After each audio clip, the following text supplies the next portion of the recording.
안녕하세요. 노인 전문의 김창호입니다.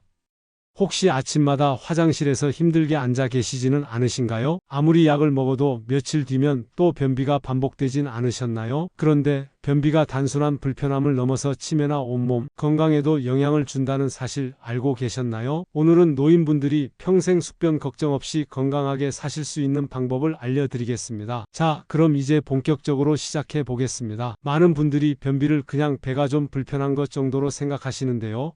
사실은 전혀 그렇지 않습니다. 변비는 우리 몸 전체에 아주 큰 영향을 미치는 심각한 문제예요. 제가 병원에서 첫 번째로 많이 듣는 말이 뭔지 아세요? 선생님, 변비약 먹으면 당장은 좋아지는데 왜 자꾸 또 막히나요? 이런 질문이에요. 그런데 여기에 아주 중요한 비밀이 숨어 있습니다. 변비는 단순히 장만의 문제가 아니라는 거예요. 우리 몸에서 장을 두 번째 뇌라고 부르는 이유가 있어요. 장에는 뇌 다음으로 많은 신경세포들이 모여 있거든요. 그래서 장과 뇌는 마치 전화선으로 연결된 것처럼 계속 대화를 주고받고 있습니다. 이걸 의학용어로는 장내축이라고 하는데요. 쉽게 말해서 장과 뇌가 서로 영향을 주고받는다는 뜻이에요. 예를 들어 볼게요. 여러분이 스트레스를 받으면 배가 아프거나 설사를 하시죠? 반대로 장이 안 좋으면 기분이 우울해지거나 머리가 맑지 않으시죠? 바로 이게 장과 뇌가 연결되어 있다는 증거입니다. 그런데 변비가 생기면 어떻게 될까요? 장에서 노폐물이 제대로 배출되지 않으니까 독소들이 몸 안에 계속 쌓이게 됩니다. 이 독소들이 혈액을 타고 뇌까지 올라가서 뇌 기능에 영향을 주는 거예요. 그래서 변비가 심한 분들이 자주 하시는 말이 머리가 무겁다, 기억력이 떨어지는 것 같다, 집중이 안 된다 이런 말씀드리거든요. 실제로 연구 결과를 보면 변비가 심한 노인분들이 치매에 걸릴 확률이 더 높다는 보고가 있어요. 왜냐하면 장에서 만들어지는 독소들이 뇌에 염증을 일으키고 이것이 뇌세포를 손상시키기 때문입니다. 그뿐만 아니에요. 우리 몸의 면역세포 중에서 70%가 장에 모여 있거든요. 변비로 인해서 장 환경이 나빠지면 면역력도 함께 떨어지게 됩니다. 그래서 변비가 심한 분들이 감기도 자주 걸리고 각종 염증성 질환에도 더 취약해지는 거예요. 또 하나 중요한 것은 행복 호르몬이라고 불리는 세로토닌이에요. 이 세로토닌의 90%가 어디에서 만들어지는 줄 아세요? 바로 장에서 만들어집니다. 변비로 인해서 장 기능이 떨어지면 세로토닌 생산도 줄어들어서 우울감이나 불안감을 느끼게 되는 거죠. 혈압에도 영향을 줍니다. 변비 때문에 화장실에서 힘을 많이 주시다 보면 혈압이 갑자기 올라가잖아요. 이런 일이 반복되면 심장과 혈관에 부담을 주게 되고 심하면 뇌졸중이나 심근경색 같은 위험한 상황까지 생길 수 있어요. 특히 당뇨병이 있으신 분들은 더욱 주의하셔야 해요. 변비로 인한 스트레스가 혈당 조절을 어렵게 만들거든요. 장에서 영양소 흡수도 제대로 안 되니까 혈당이 불안정해지기 쉬워요. 그래서 제가 항상 환자분들께 말씀드리는 게 뭐냐면 변비를 그냥 두시면 안 됩니다 라는 거예요. 변비는 단순한 불편함이 아니라 우리 몸 전체의 건강을 위협하는 신호라는 걸 꼭 기억하셔야 해요. 하지만 걱정하지 마세요. 오늘 제가 알려드릴 방법들을 차근차근 따라 하시면 이런 모든 문제들을 근본적으로 해결할 수 있습니다. 약에만 의존하지 않고도 자연스럽게 건강한 배변 습관을 만들 수 있어요. 자, 이제 본격적으로 변비를 해결할 수 있는 첫 번째 자연 해결사를 소개해 드릴게요. 바로 바다에서 온 특별한 선물인데요. 여러분도 잘 아시는 바다 채소입니다. 이 바다 채소가 뭔지 아시겠죠? 바로 다시마예요. 아, 다시마요? 그냥 국 끓일 때 쓰는 거 아닌가요? 이렇게 생각하실 수도 있는데 사실 다시마는 변비 해결에 있어서 정말 놀라운 효과를 가지고 있습니다. 제가 왜 다시마를 첫 번째로 추천하는지 설명해 드릴게요. 다시마에는 알긴산이라는 아주 특별한 성분이 들어있어요. 이 알긴산이 뭐냐면 물을 만나면 젤리처럼 끈적끈적해지는 성질이 있거든요. 바로 이 성질이 우리 장에서 마법 같은 일을 해줍니다. 알긴산이 장으로 들어가면 어떻게 될까요? 마치 기름을 바른 것처럼 장벽을 부드럽게 만들어줘요. 그래서 딱딱하게 굳은 변이 미끄러지듯이 쉽게 나올 수 있게 되는 거죠. 또한 장의 연동 운동도 활발하게 만들어줍니다. 그뿐만 아니에요. 다시마에는 수용성 섬유질이 아주 풍부하게 들어있어요. 이 섬유질이 장에서 하는 역할이 정말 중요한데요. 마치 스펀지처럼 물을 빨아들여서 변을 부드럽게 만들어줍니다. 딱딱한 변 때문에 고생하시는 분들에게는 정말 구세주 같은 역할을 하는 거죠. 또 하나 중요한 것은 다시마가 장내 유익균의 먹이가 된다는 거예요. 우리 장에는 좋은 균들이 살고 있는데 이 균들이 건강해야 장도 건강해집니다. 다시마의 섬유질이 이런 좋은 균들의 영양분이 되어서 장내 환경을 개선해 주는 거예요. 그럼 이 바다 채소를 어떻게 드셔야 할까요? 아주 간단합니다. 우선 마른 다시마 한 조각을 준비하세요. 대략 손바닥 크기 정도면 충분해요. 이걸 물 2컵 정도에 담가서 하룻밤 우려내시면 됩니다. 아침에 일어나서 이 우린 물을 드시면 돼요. 처음에는 조금 비릿한 맛이 날 수도 있는데 익숙해지면 괜찮아집니다. 만약에 맛이 너무 부담스러우시면 꿀을 조금 넣으셔도 좋고 레몬을 몇 방울 떨어뜨려도 됩니다. 중요한 건 꾸준히 드시는 거예요. 하루 이틀 드신다고 바로 효과가 나타나는 건 아니거든요. 보통 일주일 정도 꾸준히 드시면 변화를 느끼실 수 있을 거예요. 특히 아침 공복에 드시면 효과가 더 좋습니다. 그런데 여기서 주의하실 점이 몇 가지 있어요.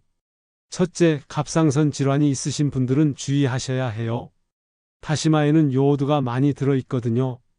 갑상선 기능 항진증이나 갑상선 결절이 있으신 분들은 드시기 전에 담당 의사와 상의해 보시는 게 좋겠어요. 둘째, 혈압약이나 혈액순환 개선제를 드시는 분들도 조심하셔야 해요.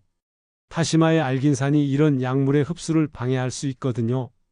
약을 드시는 시간과 다시마 우린 물을 드시는 시간을 2시간 정도 간격을 두시는 게 안전해요. 셋째, 처음 드실 때는 양을 조금씩 늘려가세요. 갑자기 많이 드시면 배에 가스가 차거나 설사를 할 수도 있어요.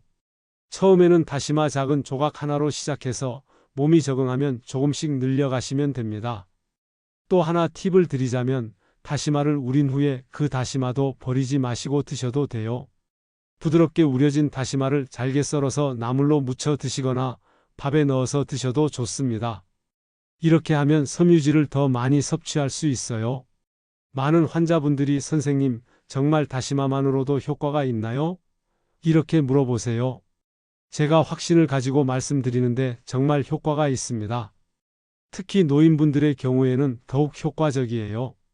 왜냐하면 나이가 들수록 장의 움직임이 둔해지는데 다시마의 알긴산이 이런 문제를 자연스럽게 해결해 주거든요. 다음 장에서는 두 번째 해결사인 아침의 특별한 선물에 대해서 말씀드리겠어요. 혹시 이게 뭔지 짐작하시겠어요? 바로 키위입니다. 키위요? 그냥 과일 아닌가요? 이렇게 생각하실 수도 있는데 키위는 변비 해결에 있어서 정말 놀라운 능력을 가지고 있어요. 제가 병원에서 환자분들께 키위를 추천하면 처음에는 다들 의아해 하시는데 일주일만 드셔보시면 모든 분들이 깜짝 놀라십니다. 키위가 왜 이렇게 효과적인지 차근차근 설명해 드릴게요. 우선 키위에는 액티니딘이라는 특별한 효소가 들어있어요. 이 효소가 뭐냐면 우리가 먹은 단백질을 분해해주는 역할을 합니다. 그래서 소화가 잘 안 되시는 분들에게 특히 좋아요. 소화가 잘 되면 장의 부담이 줄어들죠. 그러면 장이 본래의 일, 즉 연동 운동을 활발하게 할 수 있게 됩니다. 마치 막힌 하수구를 뚫어주는 것과 같은 원리예요. 소화가 잘 되니까 장이 자연스럽게 움직이기 시작하는 거죠. 또한 키위에는 수용성 섬유질과 불용성 섬유질이 모두 들어있어요. 이게 정말 중요한데요. 수용성 섬유질은 물을 빨아들여서 변을 부드럽게 만들어주고 불용성 섬유질은 장을 자극해서 연동 운동을 활발하게 만들어줍니다. 키위 하나에 이 2가지가 모두 들어있으니까 완벽한 조합이라고 할 수 있어요. 그런데 여기서 중요한 비밀을 하나 알려드릴게요. 키위의 진짜 효과를 보려면 껍질째 드셔야 해요. 껍질을 어떻게 먹어요?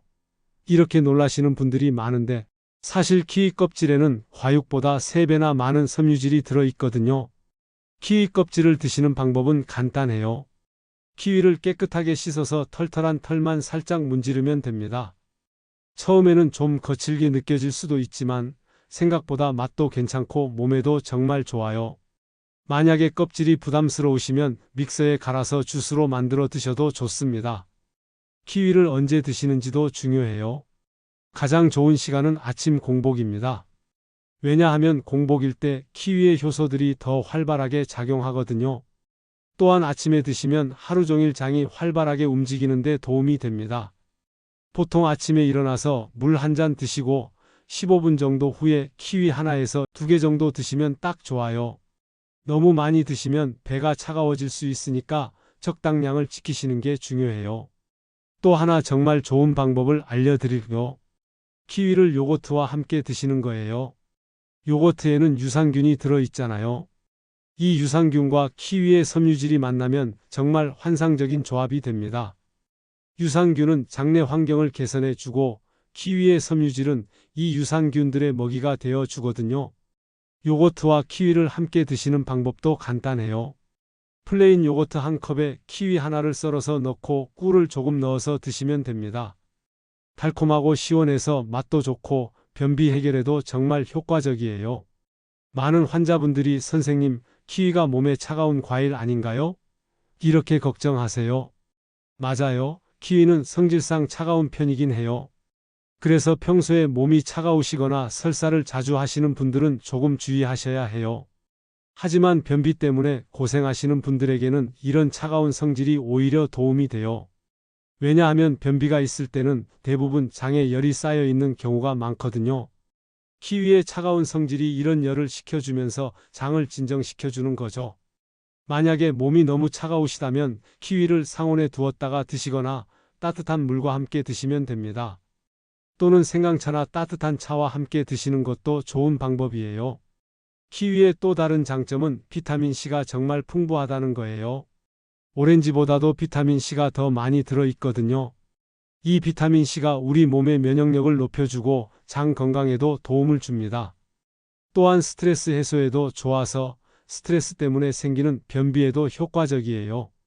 키위를 고를 때는 너무 딱딱하지도 너무 물러지지도 않은 것으로 고르세요. 살짝 눌렀을 때 약간 들어가는 정도가 딱 좋아요. 너무 딱딱하면 효소가 덜 활성화되어 있고 너무 무르면 효소가 파괴될 수 있거든요. 보관할 때는 실온에서 2-3일 두었다가 드시거나 바나나와 함께 두면 더 빨리 익어요. 바나나에서 나오는 에틸렌 가스가 키위를 빨리 익게 해주거든요. 다음은 세 번째 해결사인 뿌리의 힘에 대해서 말씀드릴게요. 이번에는 땅속 깊은 곳에서 자라는 특별한 뿌리 채소가 어떻게 우리 장을 도와주는지 알아보겠습니다. 땅속 깊은 곳에서 자라나는 뿌리 채소, 바로 우엉입니다. 우엉이요? 그거 질기고 맛없는 거 아닌가요? 이렇게 생각하시는 분들이 많은데 사실 우엉은 변비 해결에 있어서 정말 놀라운 능력을 가지고 있어요. 우엉이 왜 이렇게 특별한지 설명해 드릴게요. 우엉에는 이눌린이라는 아주 특별한 성분이 들어있어요. 이 이눌린이 뭐냐면 우리 몸에서는 소화가 안 되지만 장에 사는 좋은 균들의 최고급 영양분이 되는 거예요. 이걸 의학용어로는 프리바이오틱스라고 부르는데 쉽게 말해서 유익균의 먹이라고 생각하시면 됩니다. 제가 환자분들께 자주 하는 비유가 있어요. 우리 장을 하나의 정원이라고 생각해 보세요. 이 정원에는 좋은 꽃들과 잡초들이 함께 자라고 있어요. 좋은 꽃들이 바로 유익균이고 잡초들이 나쁜 균들이죠. 그런데 이 정원에서 좋은 꽃들이 잘 자라려면 좋은 영양분이 필요하잖아요. 바로 우엉의 이눌린이 이런 역할을 해주는 거예요. 우엉을 드시면 이눌린이 장까지 그대로 내려가서 유익균들에게 최고급 영양분을 제공해 줍니다. 그러면 유익균들이 활발하게 증식하면서 장 환경을 개선해 주는 거죠. 마치 정원사가 좋은 비료를 주면서 정원을 가꾸는 것과 같은 원리예요. 그래서 우엉을 장 속 정원사라고 부르기도 해요. 유익균이 늘어나면 어떤 일이 일어날까요? 우선 장의 연동 운동이 활발해집니다. 유익균들이 만들어내는 물질들이 장벽을 자극해서 자연스럽게 장이 움직이게 되는 거예요. 또한 유익균들이 만들어내는 단쇄지방산이라는 물질이 변을 부드럽게 만들어주기도 해요. 우엉에는 이눌린뿐만 아니라 리그닌이라는 불용성 섬유질도 풍부하게 들어있어요. 이 리그닌이 장을 물리적으로 자극해서 연동 운동을 촉진시켜줍니다. 그래서 우엉을 드시면 2중 3중의 효과를 보실 수 있는 거예요. 그럼 이 뿌리 채소를 어떻게 드셔야 할까요? 가장 간편하고 효과적인 방법은 우엉차로 끓여서 드시는 거예요. 우엉차 만드는 방법은 생각보다 간단합니다. 우선 우엉 한 뿌리를 준비하세요. 길이로는 20cm 정도면 충분해요. 이걸 깨끗하게 씻어서 껍질을 벗기지 말고 그대로 얇게 썰어주세요. 왜 껍질을 벗기지 않냐면 우엉에 좋은 성분들이 껍질 근처에 많이 몰려 있거든요. 썬 우엉을 팬에서 살짝 볶아주세요. 기름은 넣지 마시고 그냥 마른 팬에서 5분 정도만 볶으면 됩니다. 볶으면 우엉의 쓴맛이 줄어들고 고소한 맛이 나요. 또한 볶는 과정에서 우엉의 유효 성분들이 더 잘 우러나오게 됩니다. 볶은 우엉을 물 1리터에 넣고 약한 불에서 30분 정도 끓여주세요. 물이 반 정도로 줄어들 때까지 끓이면 됩니다. 끓이는 동안 은은한 우엉 향이 나면서 물 색깔이 연한 갈색으로 변할 거예요. 우엉차를 우려낸 후에는 우엉 건더기도 버리지 마시고 드셔도 좋아요. 부드럽게 우려진 우엉을 잘게 썰어서 나물로 무쳐 드시거나 볶음 요리에 넣어 드셔도 됩니다.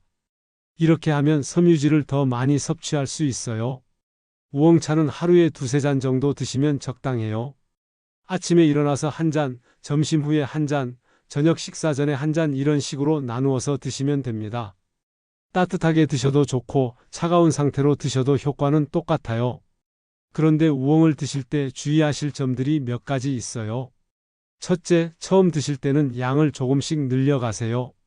갑자기 많이 드시면 배에 가스가 차거나 복부 팽만감을 느낄 수 있어요.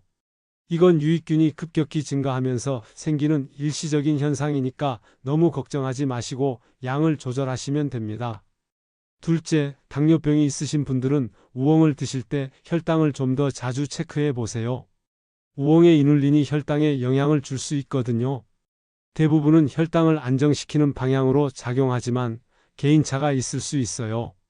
셋째, 신장 질환이 있으신 분들은 주의하셔야 해요.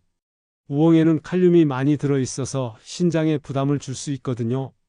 만약에 신장 기능이 좋지 않으시다면 드시기 전에 담당 의사와 상의해 보시는 게 좋겠어요.